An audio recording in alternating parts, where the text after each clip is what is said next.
Bien-aimés dans le Seigneur, nous vous saluons au nom de l'incomparable grand Dieu, Jésus-Christ, l'incomparable Seigneur.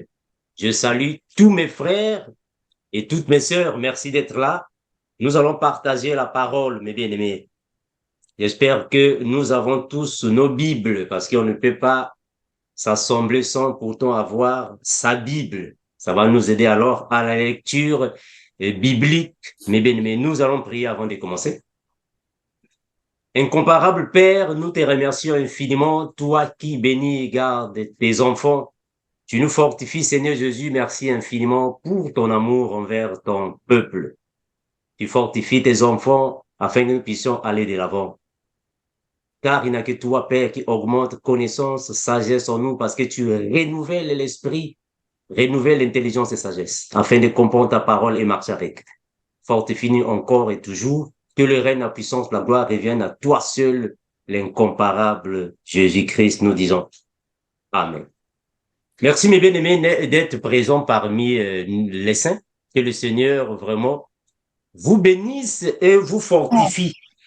Mes frères, aujourd'hui, nous allons parler sur un sujet que plusieurs de nos frères nous posent parfois des questions pour savoir qu'est-ce que cela alors signifie. Quand le Seigneur Jésus dit, vous êtes le sel de la terre. Cela signifie quoi quand on nous parle de ça? Vous êtes le sel de la terre. Alors, on va chercher de savoir ici pourquoi le Seigneur dit que nous sommes le sel de la terre. Nous allons lire notre verset de base dans Matthieu chapitre 5, le verset 13. Le frère Landry, je ne sais pas s'il est disponible. Matthieu 5, 13. Matthieu chapitre 5, le verset 13. Matthieu chapitre 5, verset 13, lisons au nom du Seigneur Jésus. Vous êtes le sel de la terre, mais si le sel perd sa saveur, avec quoi la lui rendra-t-on? Il ne sert plus qu'à être jeté dehors et foulé aux pieds par les hommes. Amen. Gloire à Jésus. Donc, ici, c'est le Seigneur qui le dit, que nous sommes le sel de la terre. Mais qu'est-ce que cela signifie alors, nous sommes le sel de la terre? On va comprendre, mes bien-aimés, que la Bible a un langage. On l'a toujours dit, que la Bible a son langage. Le Seigneur Jésus-Christ a son langage. Alors, si nous n'avons pas la connaissance de ce que dit le Seigneur Jésus, nous pouvons alors nous perdre. Voilà pourquoi on a toujours dit que le Seigneur, il parlait en esprit. Il parlait en esprit. Vous êtes le sel de la terre. Mais si le sel perd sa saveur, avec quoi la lui rendra-t-on? Il ne sert plus qu'à être jeté dehors et foulé aux pieds par les hommes. Eh bien, dans la parole, on nous confirme que nous sommes le sel. Mais on va comprendre qu'ici, il ne parle pas du sel de table que nos mamans utilisent pour faire la nourriture physique. Ici, on ne nous parle pas du sel qu'on va mettre dans la marmite pour assaisonner le poulet. On ne parle pas de ça ici. C'est un langage spirituel. Le sel que nous avons, c'est l'onction que le Seigneur nous donne par le Saint-Esprit. Et cette onction habite en nous. Donc nous avons l'onction, nous avons ça en nous.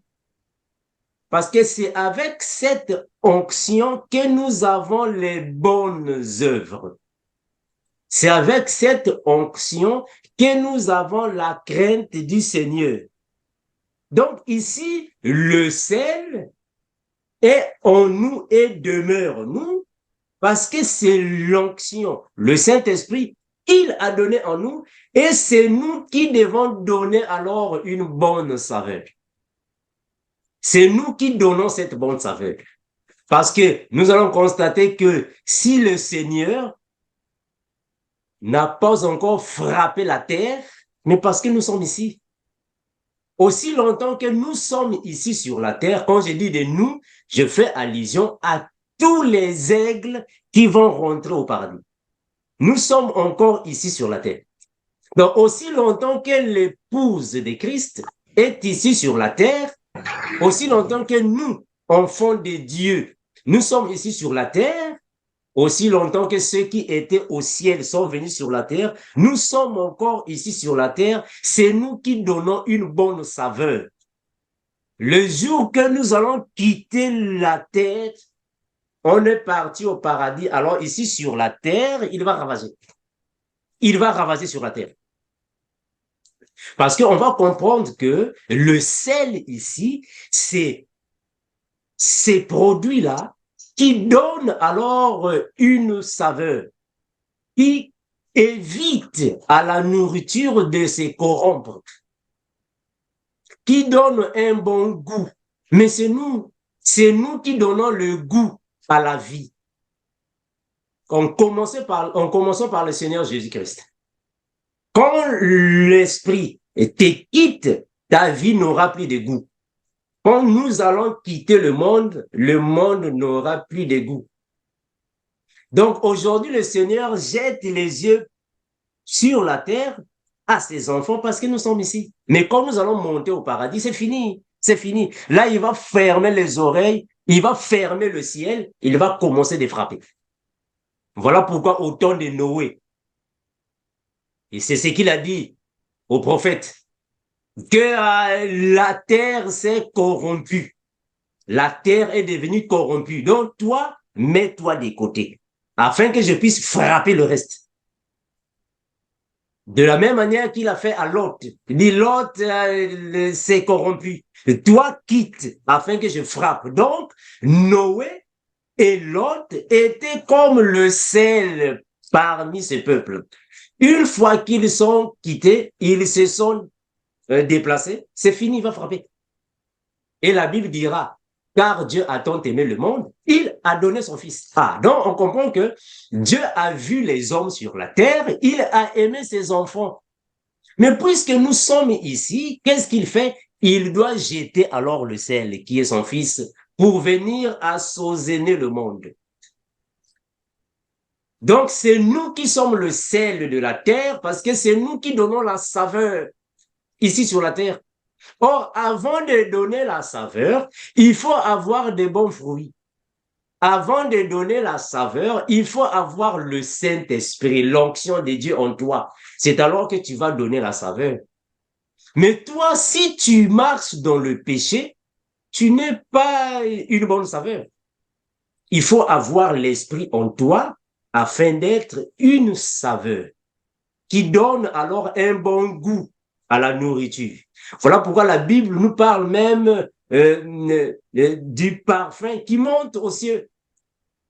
Avant que le Seigneur reçoive le parfum de bonne odeur, il faut que tu sois d'abord une personne qui est celle avant que le parfum puisse avoir une bonne odeur. Mais si tu es Caïn, mais Caïn, son sacrifice ne peut jamais avoir une bonne odeur, non. Il est plein de péchés. Il faut être quelqu'un qui marche dans la parole. Nous sommes dans Lévitique chapitre 2, le verset 13, frère Landry. Lévitique chapitre 2, le verset 13. Lévitique chapitre 2, verset 13. Je lis au nom du Seigneur. Ah, Tu mettras du sel sur toutes tes offrandes. Voilà. Tu ne laisseras point ton offrande manquer de sel, signe de l'alliance de ton Dieu.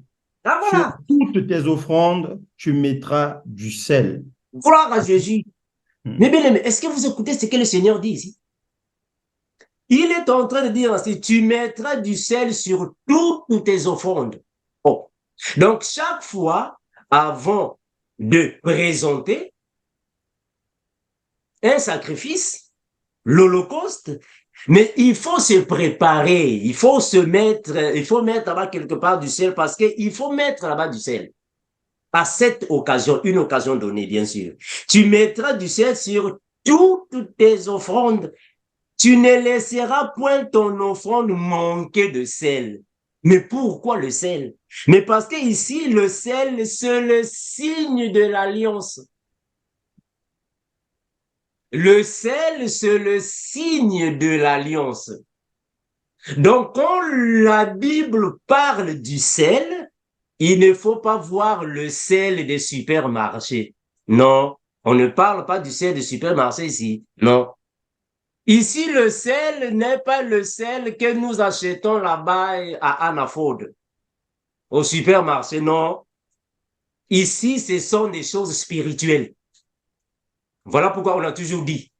Quand le Seigneur Jésus dit, je suis le pain qui est descendu du ciel, il parle des choses spirituelles, donc on ne voit pas que c'est le pain là-bas, le pain au lait. Non, c'est le pain qu'on va prendre avec les œufs. Non, on va faire les omelettes. Non, le pain, c'est la parole. Donc ici, on nous dit que le sel, c'est le signe de l'alliance de ton Dieu sur toutes tes offrandes. Tu mettras du sel. Donc, le sel, c'est le signe de l'alliance. Aussi longtemps que nous sommes ici sur la terre, nous avons une alliance avec Dieu le Père. Le jour que nous allons quitter le monde, vraiment, il va frapper.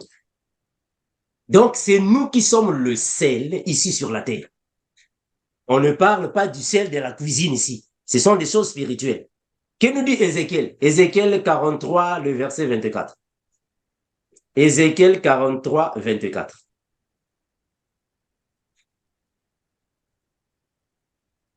Ézéchiel 43, 24. Ézéchiel 43, verset 24, il est écrit, « Tu les offriras devant l'Éternel. Les sacrificateurs jetteront du sel sur eux et les offriront en holocauste à l'Éternel. » Amen. Gloire à Jésus. Mais bien aimé, est-ce que vous comprenez ce mouvement ici? Tu les offriras devant l'Éternel, les sacrificateurs jetteront du sel sur eux et les offriront en holocauste à l'Éternel. Donc, il faut qu'il y ait du sel. Dans la loi de Moïse, le sel leur servait d'assaisonner alors les sacrifices, les holocaustes. Mais c'est symbolique parce que dans la nouvelle alliance, le Seigneur nous dit que c'est nous qui sommes alors le sel. C'est nous qui sommes le sel. Donc, si nous ne sommes pas présents, le Seigneur ne verra rien. Qu'est-ce qu'il va voir là-bas? Donc, aujourd'hui, le Saint-Esprit est ici parce que nous sommes ici. Le jour que nous allons quitter, mes bien-aimés, c'est là où que le diable aura le terrain largement ouvert pour venir alors faire tout ce qu'il fera là-bas. Donc, c'est nous qui sommes le sel de la terre. Mais attention, quand je dis ici nous ne signifie pas tout le monde, non. Nous ne signifie pas tout le monde. Nous signifie tous ceux qui ont la crainte du Père. Tous ceux qui marchent selon les Écritures. Tous ceux qui respectent la parole de l'incomparable. Ceux qui vivent dans la sanctification. Les saints, ceux qui sont saints. C'est eux qui sont ici le sel de la terre. Donc toi, si tu es encore dans la sorcellerie, tu n'es pas le sel de la terre. Non, tu n'es pas le sel de la terre. Si tu es encore dans l'impudicité, tu n'es pas le sel de la terre. C'est pas toi, tu n'es pas le sel de la terre. Si tu es encore en train de draguer les femmes, tu n'es pas le sel de la terre. Le sel de la terre, c'est toutes ces personnes qui ont obéi à la parole, ont reçu la parole et elles ont été affranchies par la parole. Voilà pourquoi le Seigneur dira, mes brebis entendent ma voix et me suivent. Voilà, ce sont ces personnes qui sont le sel de la terre. Parce qu'ils suivent le Seigneur partout là où il est. Ils respectent à la parole. Ils marchent selon les conditions de l'évangile. Ils mettent en pratique tout ce que le Seigneur Jésus-Christ recommande de la manière à vivre dans la sainteté. Voilà pourquoi la Bible dira, recherchez la paix et la sanctification. Voilà. Alors toi, si tu ne cherches pas la paix, tu ne recherches pas la sanctification, tu n'es pas le sel. Donc, il faut choisir un autre produit que tu as. Soit tu peux être, on ne sait pas, peut-être les autres sont d'autres produits. Eh bien, mais qu'est-ce que la Bible nous dit dans 2 Rois 2, 19 à 22? 2 Rois 2, 19 à 22. Que dit la Bible? 2 Rois 2, 19 à 22. 2 Rois 2, 19 à 22. 2 Rois 2, 19 à 22. Il est écrit, les gens de la ville dirent à Élisée, voici, le séjour de la ville est bon, comme le voit mon Seigneur, mais les eaux sont mauvaises et le pays est stérile. Il dit, apportez-moi un plat neuf et mettez-y du sel. Et ils le lui apportèrent. Il alla vers la source des eaux et il y jeta du sel et dit, ainsi parle l'Éternel, j'assainis ces eaux. Il n'en proviendra plus ni mort ni stérilité. Et les eaux furent assainies jusqu'à ce jour, selon la parole qu'Élisée avait prononcée. Amen. Gloire à Jésus. Mais bien aimé, ici, on nous parle des eaux de Jéricho. Les eaux ici n'étaient plus bonnes à boire, ou soit l'eau, dans d'autres versions, n'était plus buvable. Donc, il fallait que le prophète Élisée puisse jeter du sel dans l'eau. Mais c'est prophétique. C'est prophétique, mes bien-aimés. Les eaux ici, ce sont les nations. Les eaux sont des personnes. C'est-à-dire que ce sont des personnes qui ne sont pas correctes par rapport à la parole. Une personne qui vit dans le péché est une personne amère devant le Seigneur. Si tu vis dans le péché, tu es une personne rebelle. Tu es une personne qui n'est pas propre devant le Seigneur. Tu es une eau non potable. On doit mettre du sel en toi. Voilà. Donc, le frère Élisée a pris du sel, il a jeté dans l'eau. En d'autres termes, le père a pris son fils, il a jeté dans le monde. Voilà pourquoi Jean 3,16 dira, car Dieu a tant aimé le monde, il a donné son fils. Ah, donc, le fils, c'est lui qui est le sel qu'on a jeté dans l'eau.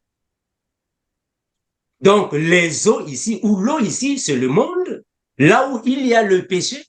Il faut que le Seigneur vienne pour expier le péché.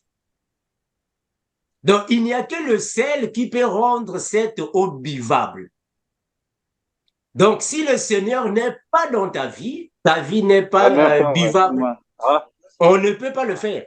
Voilà pourquoi dans Apocalypse, Apocalypse chapitre 3, le frère Landici, tu peux nous prendre ça? Qu'est-ce nous dit là-bas la parole?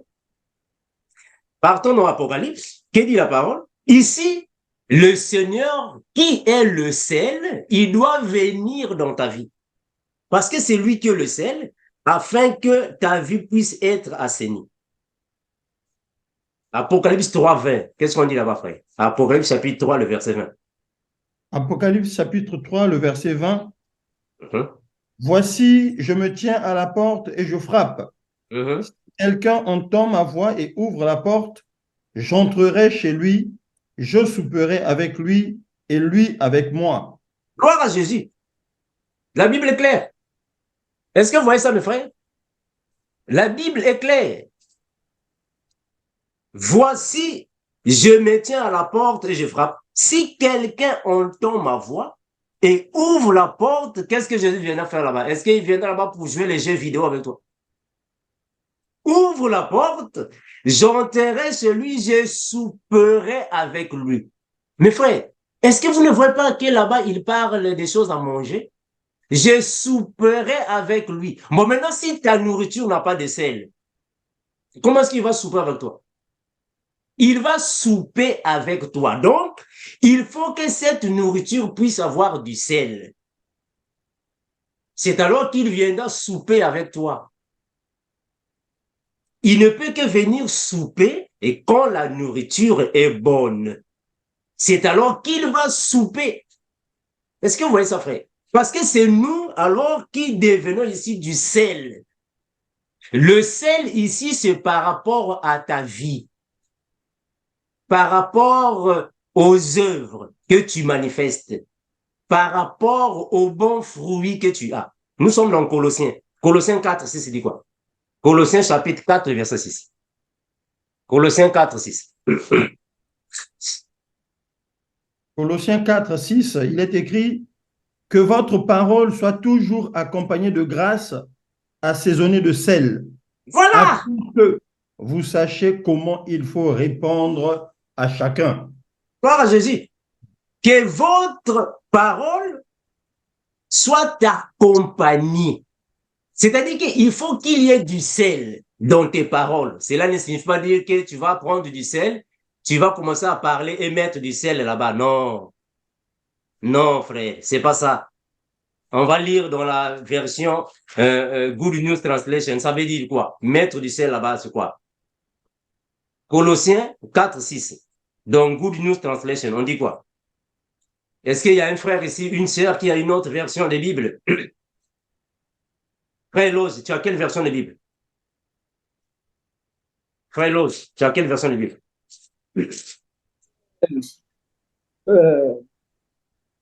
Lui second et je second 21.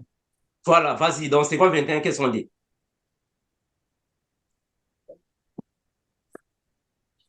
Dans second 21, Colossiens 4, verset 6, la parole dit que votre parole soit toujours pleine de grâce et assaisonnée de sel, afin que vous sachiez comment il faut répondre à chacun.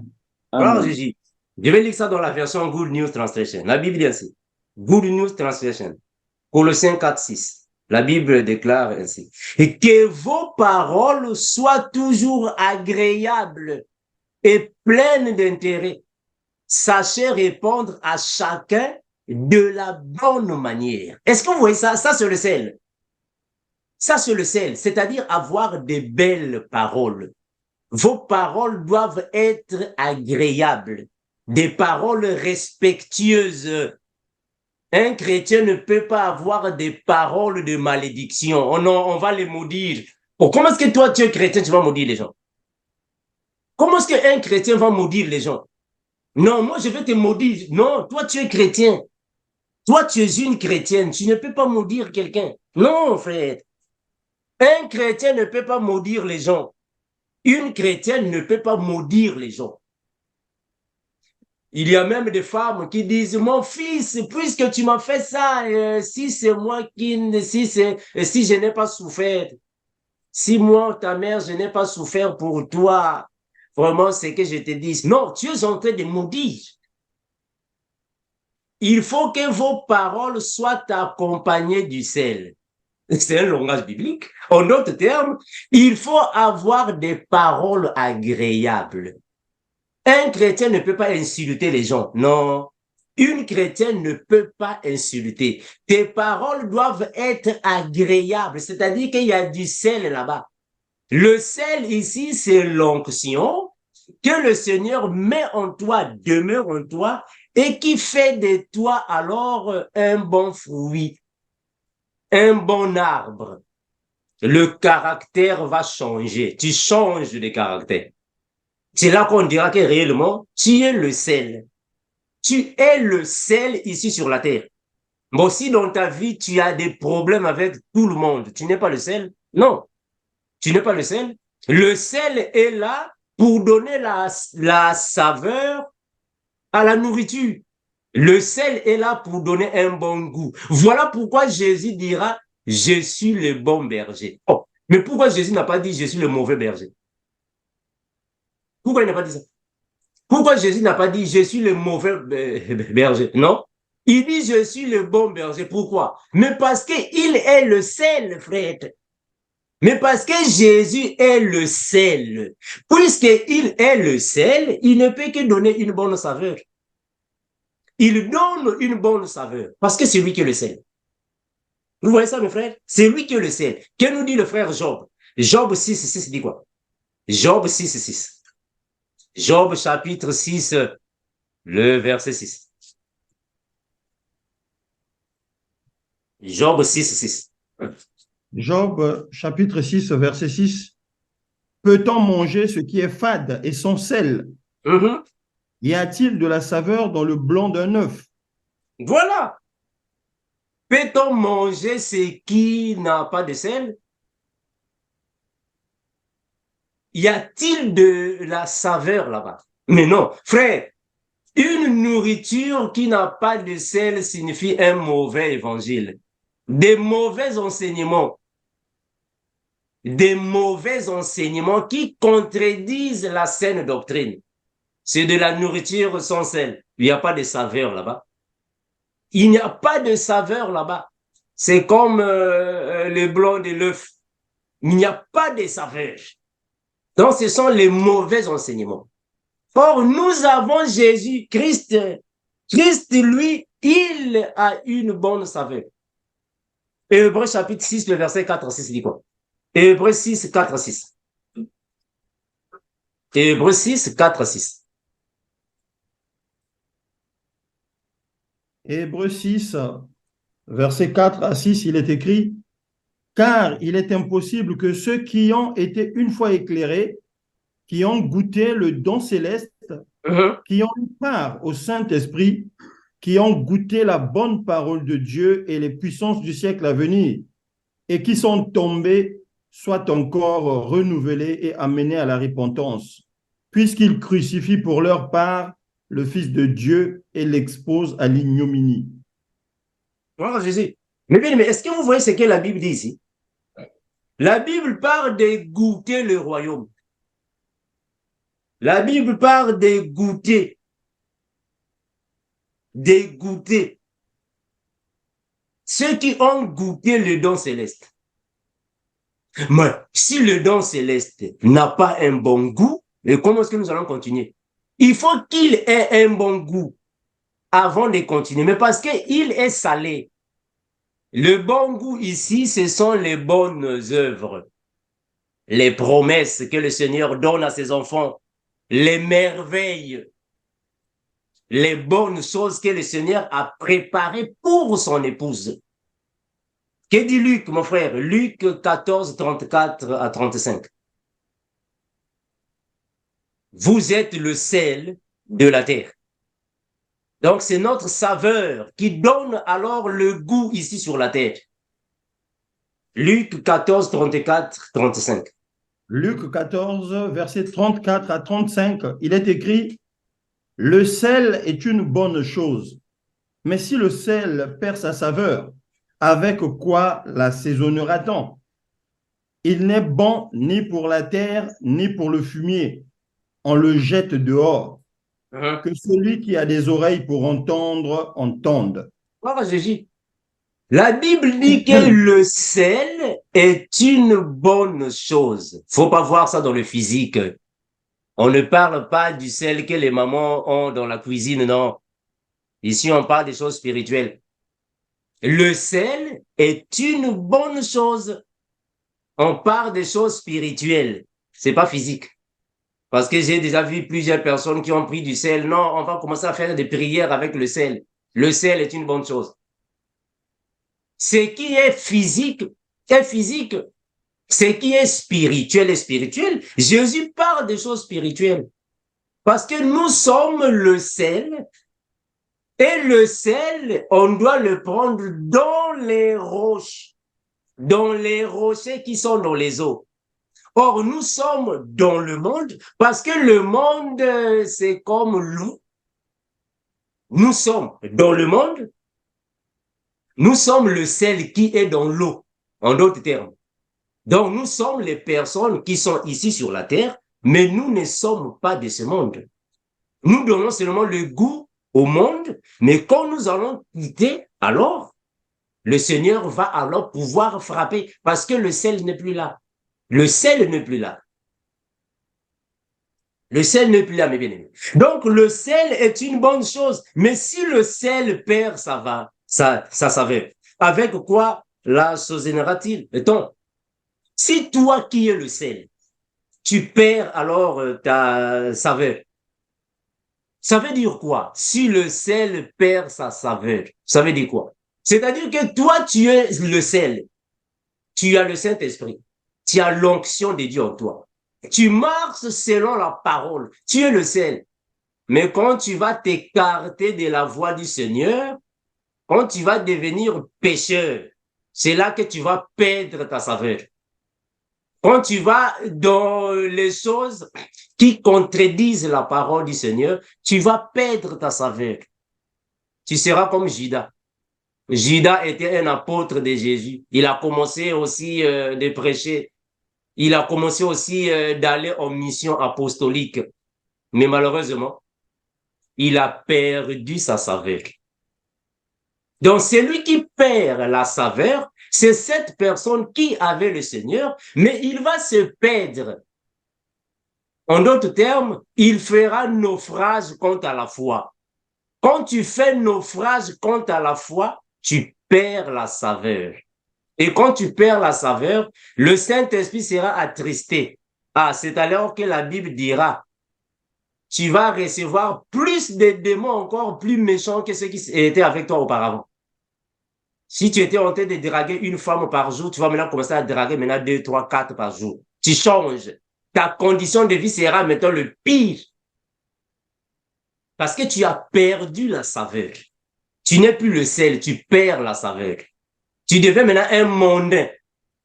Et le Seigneur va te livrer à Satan. Satan, maintenant, c'est là qu'il va t'égorger et te détruire. Voilà pourquoi le Seigneur a dit à l'autre, au frère Simon-Pierre, le diable t'a réclamé pour te cribler comme le format. Voilà. Quand tu perds la saveur, le diable va te cribler comme le froment. Parce que tu as perdu la saveur. Il n'est bon ni pour la terre, ni pour le fumier. On le jette dehors. Mes frères, est-ce que vous comprenez ça? Il n'est bon ni pour la terre, ni pour le fumier. On le jette dehors. C'est-à-dire que tu ne seras plus dans la bergerie. On va te livrer à Satan. On va te jeter dehors. On te livre à Satan. C'est là que le diable va maintenant te torturer. Est-ce que vous voyez ça, le frère? Que nous dit le frère Marc? Marc chapitre 9, le verset 49. 49, 50. Marc 9, 49, 50. Marc 9, verset 49 à 50. Car tout homme sera salé de feu. Le sel est une bonne chose. Mais si le sel devient sans saveur, avec quoi l'assaisonnerez-vous? Mais bien, est-ce que vous comprenez ce passage ici? Le passage ici, mes frères, il ne faut pas le comprendre avec l'intelligence académique. Ça ne va pas donner. Il y a un frère qui nous a posé cette question. Marc 9, 49, 50. Frère Armando, cela signifie quoi? Ça veut dire quoi? Qu'est-ce que la Bible dit ici? Et car tout homme sera salé de feu. Ça veut dire quoi? Le sel est une bonne chose, mais si le sel devient sans saveur, avec quoi l'assaisonnerez-vous? Ayez du sel en vous-même et soyez en paix les uns avec les autres. Mais cela signifie quoi? Car tout homme sera salé de feu. Mes frères, le sel, c'est l'onction, c'est le Saint-Esprit, c'est la parole que Dieu a mis en toi, c'est le sel. Et toi, tu deviens sel parce que l'onction demeure en toi. Tu es sel. Mais ici, on nous parle que tu seras salé de feu. Le feu ici, c'est le baptême qui doit te briser. C'est-à-dire que Quand une personne reçoit le Seigneur Jésus-Christ, il passe à l'étape de la repentance. Quand nous allons prendre ça dans la doctrine, on nous dit que les enfants d'Israël, quand ils ont traversé la mer des roseaux, c'était la figure du baptême d'eau. Mais ils sont arrivés dans le désert, il fallait que le Seigneur puisse les tailler, les travailler. Donc, celui qui a du sel, c'est celui qui a la sémence du Père. Tu as la sémence de Dieu en toi, mais il faut qu'il y ait de feu accompagné. Le feu ici, c'est le baptême de feu qui te sert alors d'être perfectionné. Voilà pourquoi le Seigneur nous a formés, mais quand nous venons dans le monde, le diable nous a déformés, mais quand nous venons dans le Seigneur, il nous réforme. Or, la réformation, c'est le fait de traverser le désert avec le Seigneur Jésus, et c'est lui qui va te baptiser dans le feu. Donc, le baptême du feu ne signifie pas dire qu'on va te prendre, on va te mettre dans le barbecue. Non, on ne va pas te mettre là-bas. Le baptême de feu, c'est l'étape que tu vas traverser des souffrances, des persécutions avec le Seigneur, parce qu'il doit te perfectionner. Voilà pourquoi la Bible dit l'édification de l'Église, mais le perfectionnement des saints. Ah, il y a une différence. L'Église doit être édifiée, mais les saints doivent être perfectionnés. Mais c'est différent, c'est pas la même chose. Mais frère, est-ce que vous saisissez ça? L'Église doit être édifiée, mais les saints doivent être perfectionnés. Mais pourquoi la Bible dit ça? Mais parce qu'il y a une différence, frère. Édifier signifie construire. On doit construire. L'édification, c'est la construction. Ça, c'est l'édification. Mais le perfectionnement signifie que ce sont des personnes qui ont déjà été édifiées, mais puisque la formation n'a pas été à la fin, on doit continuer maintenant de les faire briller. Parce qu'ils sont déjà perfectionnés, on doit les faire briller. C'est-à-dire que le Seigneur va permettre que tu traverses cette étape-là. Puisque c'est lui qui est le forgeron. Qu'est-ce qu'il va faire? Le forgeron est parti, il va chercher les fers. Les fers, ce sont les enfants de Dieu. Donc, la sœur Nathalie, c'est un fer. Le frère Wilfried aussi, c'est un fer. Et la sœur Émilie et le frère Landry, ce sont des fers. Qu'est-ce que le Seigneur fait? Il va vous regrouper quelque part. Il vous amène dans l'atelier. Il va vous mettre dans l'atelier là-bas parce que vous êtes déjà édifié quand vous étiez dans le monde. Il va vous prendre, il vous amène maintenant dans l'atelier. C'est dans l'atelier qu'il va maintenant commencer maintenant à vous perfectionner. Il va maintenant commencer à vous perfectionner. Le perfectionnement, c'est l'étape de feu que vous allez commencer de passer. Ah, voilà pourquoi il y a beaucoup de gens qui m'appellent frère Armando. Ah, moi, dans ma vie, il y a trop de persécutions. Mais on doit te travailler. On doit te travailler. Oh, frère Armando, moi, dans ma vie, les choses ne marchent pas. Ah, voilà, comme ça, c'est bon. On doit te travailler, frère. On doit te travailler. Voilà pourquoi le frère Paul a dit à Timothée, mon fils Timothée, tu dois combattre le bon combat. Ah, mais oui, frère. Tu dois combattre le bon combat, mais parce que toi, tu es le sel. On doit te passer par le feu. Il faut que tu sois brûlé par le feu. Voilà pourquoi dans le tabernacle de Moïse, il fallait prendre les holocaustes, il fallait prendre les sacrifices, les animaux, les mettre alors dans l'autel, sur l'autel.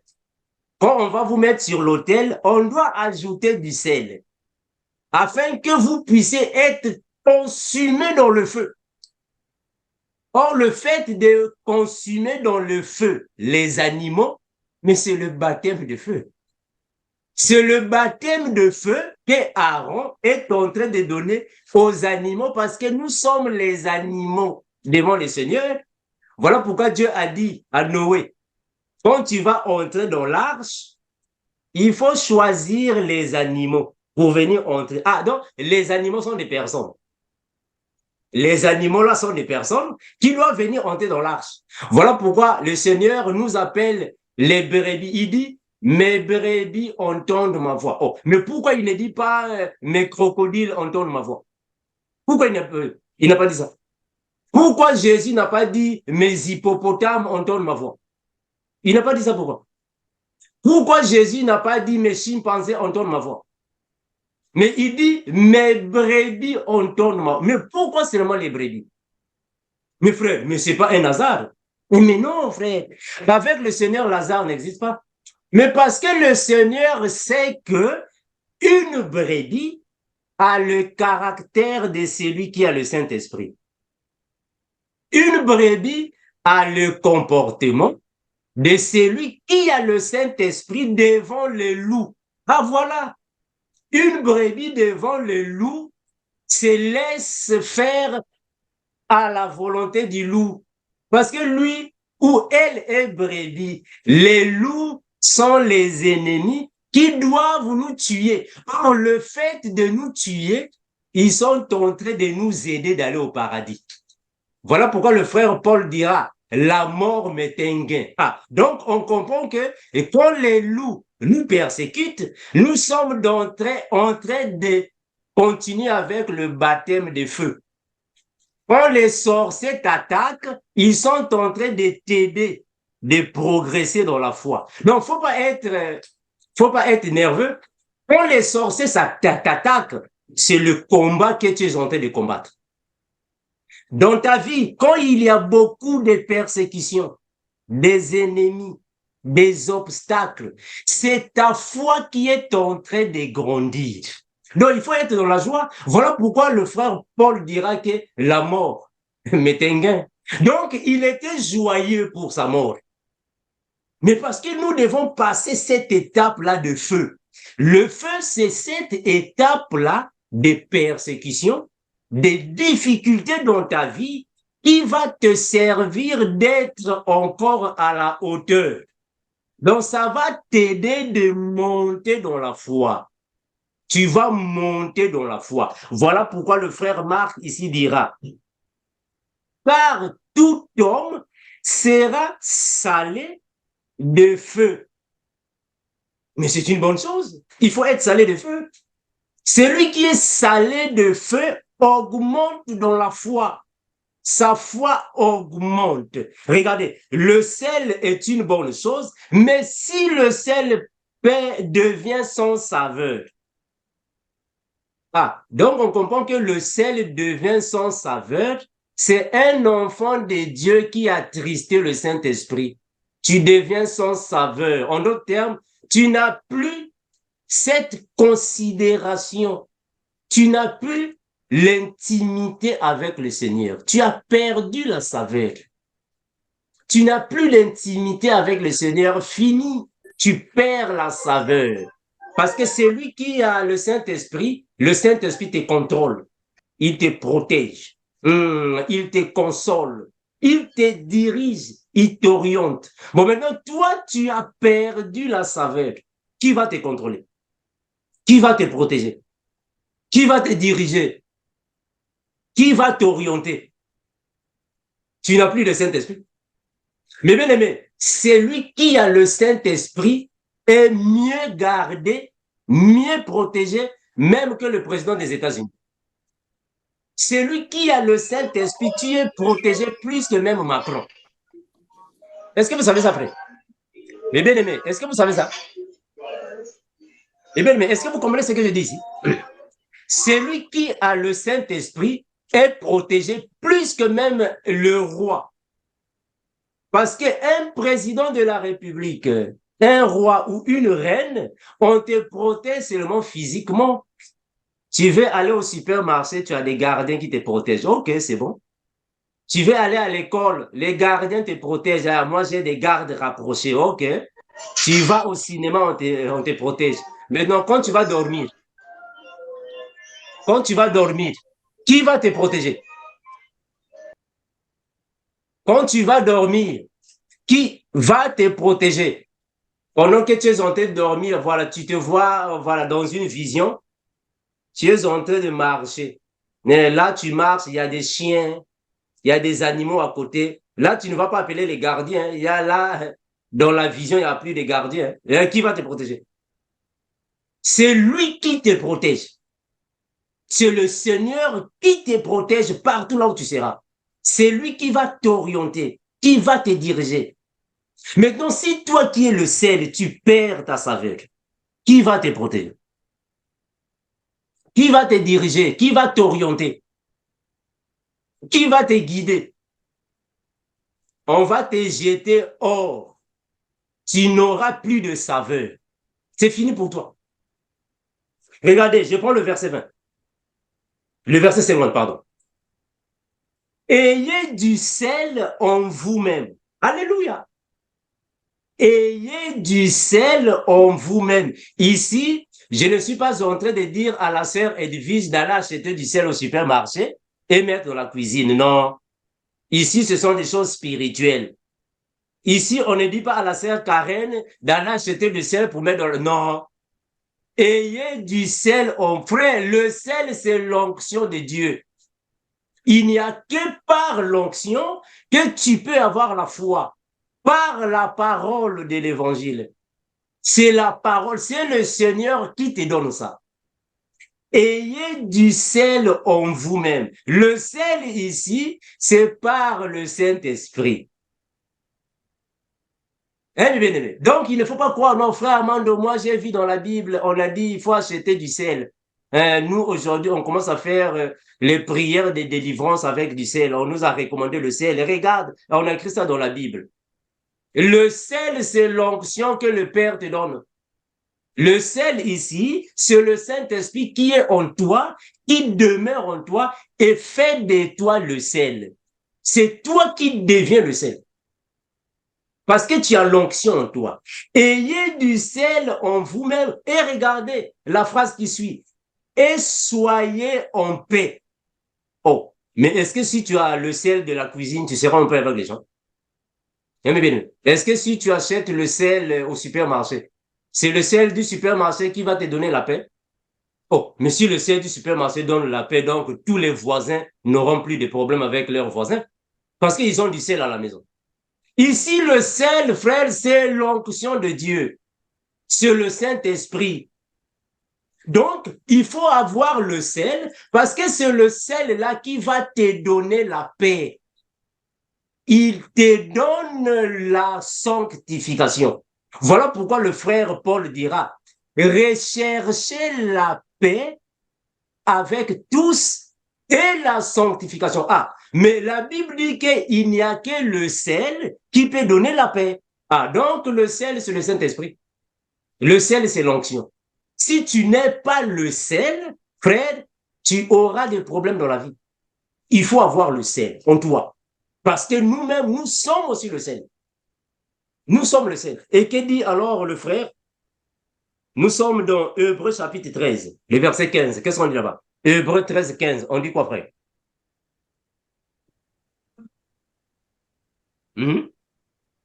Hébreux 13, verset 15. En lui, offrant sans cesse à Dieu un sacrifice de louange, c'est-à-dire le fruit de lèvres qui confessent son nom. Alors, Jésus.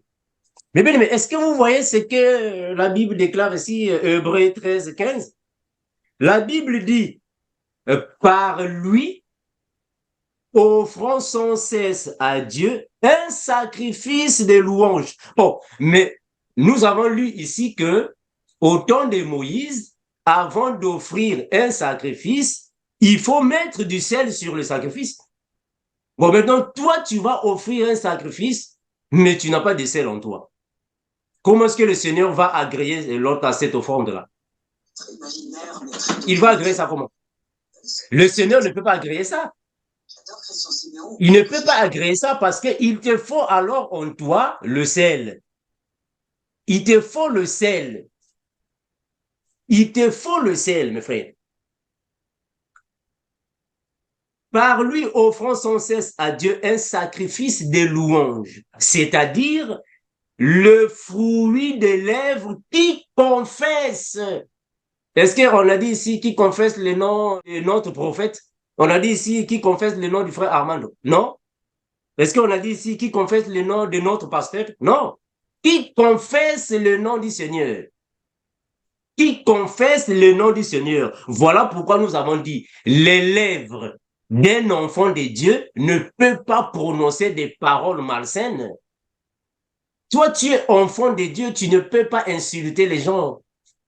Tu es enfant de Dieu, il ne faut pas qu'il y ait des paroles de malédiction dans ta bouche. Non, frère. Un enfant de Dieu ne peut pas commencer à prier pour maudire les gens. On va prier la prière, le retour à l'envoyeur. On doit maudire les ennemis. Il y a même des chrétiens qui maudissent les sorciers de la famille. Dans notre famille, il y a trop de sorciers, je maudis tous les sorciers. Non, non. Toi, tu es chrétien. C'est toi qui dois donner la saveur. Tu es chrétien, frère. Toi, tu es chrétienne. Tu ne peux pas maudire les gens. Tu ne peux pas insulter parce que toi, tu es la saveur qui vient donner un goût. Bon, tu commences maintenant à insulter les gens. Tu commences à maudire. Donc, c'est par ici, mes frères, que nous comprenons que nous sommes le sel que le Seigneur a jeté dans le monde, afin que nous puissions assainir le monde. Parce que le monde est dans le péché et nous venons assainir. Voilà pourquoi Jésus dira, allez, faites de toutes les nations mes disciples. En d'autres termes, le Seigneur, il prend du sel et il jette le sel dans le monde, dans les eaux, afin d'assainir. Donc, c'est nous qui sommes le sel. Le sel, ici, c'est l'onction que le Seigneur donne à tous ceux qui ont la sémence et qui marchent avec la crainte de son nom. C'est nous qui sommes le sel. Donc, le sel ici, on ne parle pas des choses physiques, ce sont des choses spirituelles. C'est dans toi. C'est à toi de recevoir le Seigneur Jésus. Et quand tu reçois le Seigneur Jésus, faut pas continuer dans le péché. Parce que ce n'est pas tu es un enfant de Dieu, mais tu es encore avec la cigarette. Et comment est-ce que tu seras le sel alors que tu fumes encore la cigarette? Comment est-ce qu'un enfant de Dieu va être dans la cigarette et la masturbation, la sorcellerie, insulter les gens, les prières, le retour à l'envoyeur? Il faut maudire tous les sorciers de la famille. Même mon père est sorcier, il faut le maudire. Oh, toi tu es chrétien? Toi tu es une chrétienne. Il faut que toute chose qui sort de ta bouche puisse être pour l'édification. C'est ce que la Bible dit. Tout ce qui sort de ta bouche, c'est pour édifier. Tout ce qui sort de ta bouche, c'est pour perfectionner. Une sœur en Christ doit avoir de belles paroles. Quand l'homme entend les paroles, l'homme est satisfait. Et vice-versa. Un frère en Christ doit avoir de belles paroles afin que la sœur soit satisfaite. Parce que nous sommes le sel, la saveur. C'est nous qui donnons la saveur ici sur la terre. Bon, si tu commences maintenant à déranger les gens, tu commences à déranger d'une manière négative. Non, là maintenant il y a un problème. Il y a un problème. Donc c'est nous qui sommes le sel. C'est nous qui sommes le sel et nous sommes perfectionnés parce que nous sommes les saints. Nous édifions l'Église, mais on perfectionne les saints. Parce que le Seigneur nous a formés et le monde déforme les enfants de Dieu. Mais le Seigneur nous récupère pour nous réformer. En d'autres termes, nous renouveler afin que nous soyons de nouvelles créatures. Voilà pourquoi Dieu dira au frère Jérémie, Jérémie, va chez le potier. Tu dois aller chez le potier. Quand Jérémie va chez le potier, il est parti voir le potier en train de façonner l'argile. Ah voilà, il était en train de donner la forme à l'argile. Mais l'argile existe déjà dans le monde, non? L'argile existe déjà dans le monde. En d'autres termes, Dieu avait déjà formé l'argile dans le monde.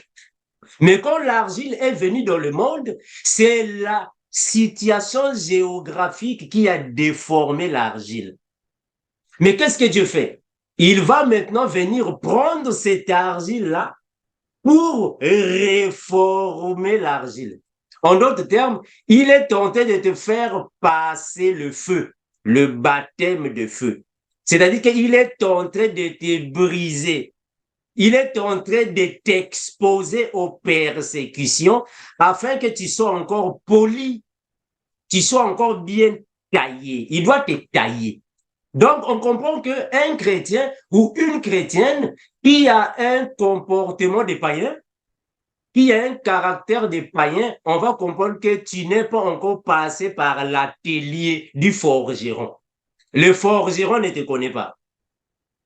Parce que celui que le forgeron connaît, on va te voir par tes fruits. Mais quand tu as encore des fruits de païens, on va comprendre que toi, le forgeron ne t'a pas encore enregistré. C'est lui que le forgeron a enregistré.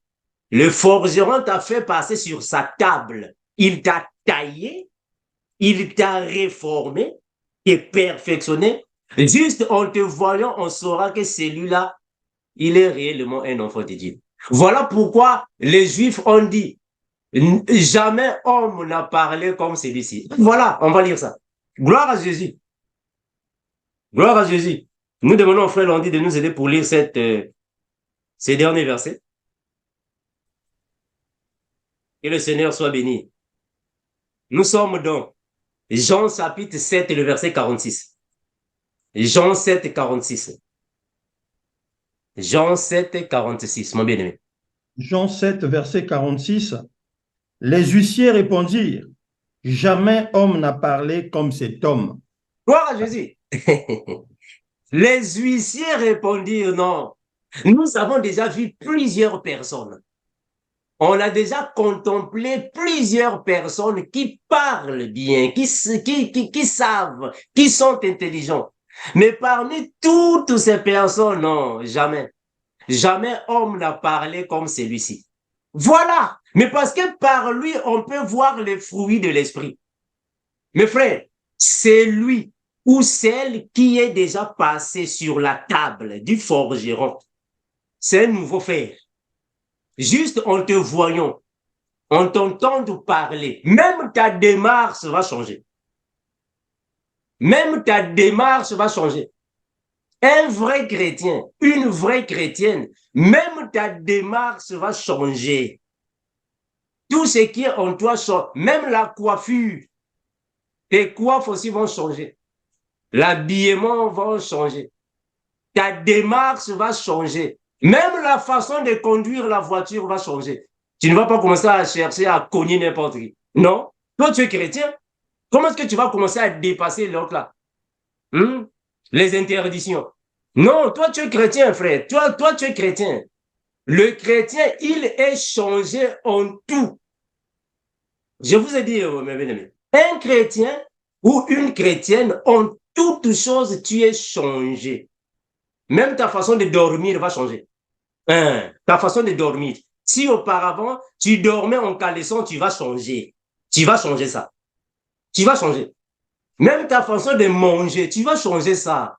Auparavant, quand tu mangeais, tu prenais toute la table à toi-même. Toute la table. Tu prends toute la table. Mais quand le Seigneur va te tailler, tu vas changer la façon de manger. C'est alors que nous saurons non. Jamais homme a parlé comme celui-ci. Mais parce qu'il est rempli de l'esprit. Il est le sel de la terre. Gloire à Jésus. Père éternel, nous te remercions infiniment, toi qui bénis, garde, protège. Merci Seigneur Jésus, parce que tu es Seigneur, tu es Dieu, tu es incomparable et tu changes la vie de tes enfants. Sois avec mes frères, mes sœurs, Père, parce qu'il n'y a que toi qui changes, afin que nous puissions connaître ta parole et marcher avec. Donc, puissons nos Pères, nous avons ainsi prié et nous disons Amen.